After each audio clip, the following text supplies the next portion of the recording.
that goes from the from all these religions, from Buddha, from Islam, from from all these other religions, Christianity, the wooden cross, you kiss something or you whatever, that's a sign of worship. You know what I mean? Even in church, like people are kissing their cross, and man, at the end of the day, the Most High didn't give us these things to worship. You know what I'm saying? And that's just the bottom line. Our people is in Buddhism. We in everything, man. We atheists. We in every religion. But what our culture is, you know what I'm saying? Everybody think that the Bible is a religious book, and it's a history book. It's a history book of our forefathers, of the prophets, and of the Most High, and His laws, statutes, and commandments. That's all it is.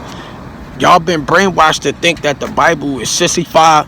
Y'all think that it's a religious book. So y'all like, man, I ain't messing with the Bible. It's been tampered with. It's been this and that. Y'all stop the foolishness, man. If you read this Bible the right way and the right content, you'll get full understanding. Spirit and truth, man. You gotta read it in spirit and in truth. You can't just think that you in the spirit, because you can't even get the spirit unless you keep in the commandments, and that's in the scriptures. All right, and I'm gonna jump to verse 68 because I'm just doing a quick little lesson. Like, I ain't getting all into it or nothing like that. I just want to just do a quick little edified lesson real quick. Verse 68: and the Lord shall bring thee into Egypt again. The word Egypt is synonymous for bondage. So I'm gonna go to Exodus. I'm gonna go to Exodus 20. I'm gonna go to Exodus 20 because this is the precept for this verse. It say, verse 68, Deuteronomy, verse 68 says, and the Lord shall bring thee into Egypt. So we're gonna see what Egypt means right now. This is Exodus chapter 20. And God spake all these words, saying, I am the Lord thy God, which have brought thee out of the land of Egypt, out of the house of bondage. So that's all Egypt mean, is bondage, slavery. And the Lord shall bring thee into Egypt, slavery, again with ships. Come on, man. A lot of you don't know that the Bible prophesied that we will go into slavery on ships.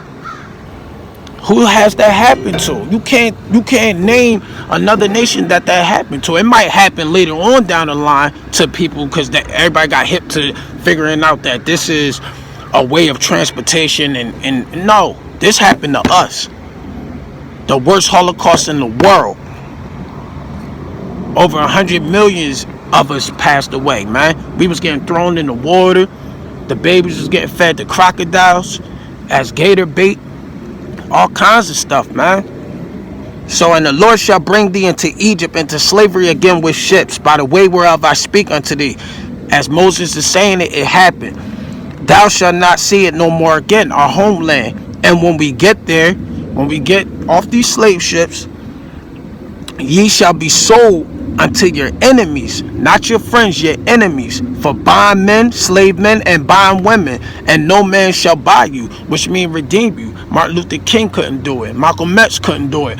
Jesse Jackson, even though he down with the other cause, but all these people couldn't get us out of this bondage. We still messed up as a people. It's 2019 and we still jacked up. Only person that's coming is the Messiah, the Mashiach, Yahweh Shah. He's going to redeem us out of this captivity. That's it. Nobody else can do it. He's going to do it. So that's just like a little quick history of like who we are and everything. Like, I'll do another video to really break it down and get into full detail and everything like that. So I want to get to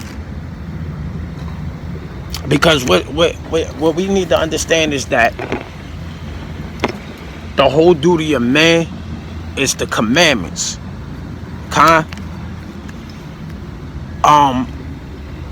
a lot of pastors. I grew up, you know, I ain't really heard too much that the commandments was still in effect.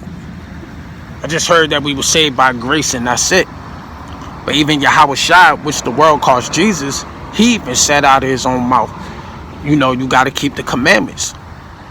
So, he fulfilled, but he didn't.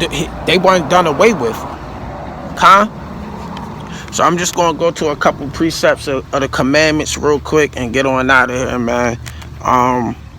Let me see where I want to start. I'll start with Psalms 119, verse 98 to 100. I'll probably start there. That's where I'll start. Start at Psalms.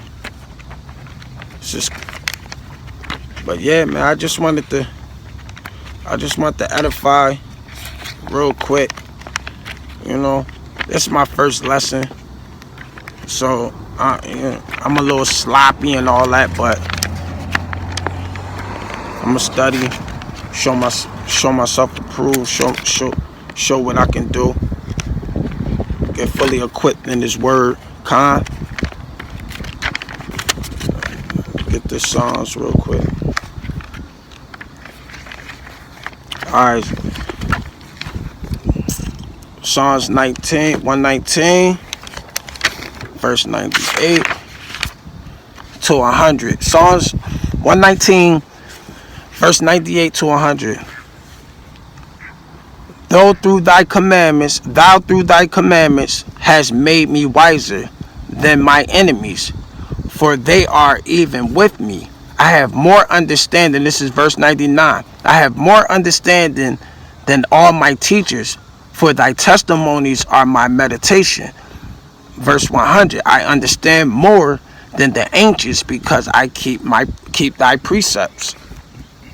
So right there, like, first off, in order to read the Bible, to know how to properly read the Bible, Isaiah told us that we must read the Bible precept upon precept, line upon line. Here a little, there a little. So I'm gonna bring that out. I'll bring that out for you right now. Isaiah 20, chapter 28. Isaiah chapter 28, verse 10. For precept must be upon precept. For precept must be upon precept, precept upon precept, line upon line, line upon line, here a little, there a little. And what that means is, I should be able to read something over here, flick through the pages, and find the same thing over here that would line up to match or to answer what I just read. Whether you want to say the Old and New Testament, you could go back and forth. I just say the whole book. But the precepts, you got to be able to go like this to answer any scriptures or anything that you might bring out. There's multiple precepts for you to bring out to show your answer. Let me see. Matthew. I bring out Matthew chapter 5, verse 17. Let's bring out Matthew. Matter of fact, I bring out Matthew. My Bible is all the way jacked up. It's over. It's time for a new one.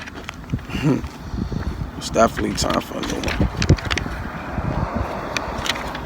So if anybody want to buy me a new Bible, I'll take me a little King James.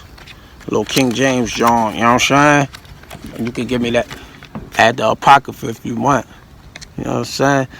But alright, so I go to Matthew chapter 5, verse 17 to 19.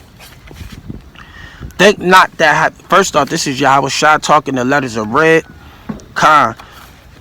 Think not that I have came to destroy the law or the prophets. I am not come to destroy, but to fulfill. For verily I say unto you, till heaven and earth has passed.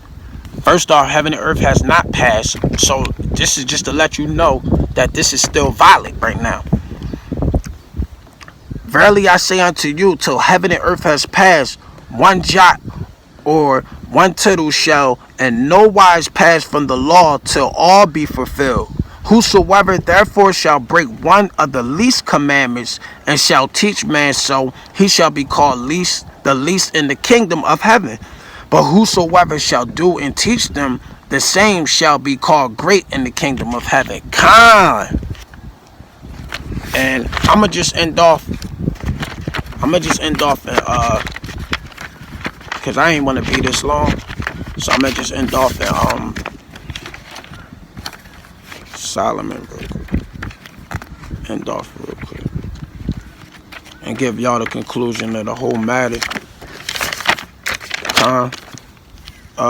Give y'all the conclusion of the whole matter.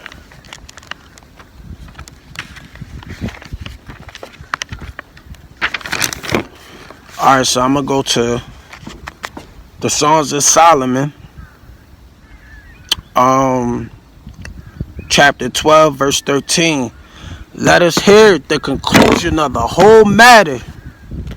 To fear God and keep his commandments, for this is the whole duty of man. Kwam Yasharella. Shalom, all praise to the Most High. Yahweh by Shem, Yahweh Shah. Bear with me as I get deep on these precepts. And I start working and building and working on my edifying and everything. You're going to hear more from me. Kwam Yasharella. Yah.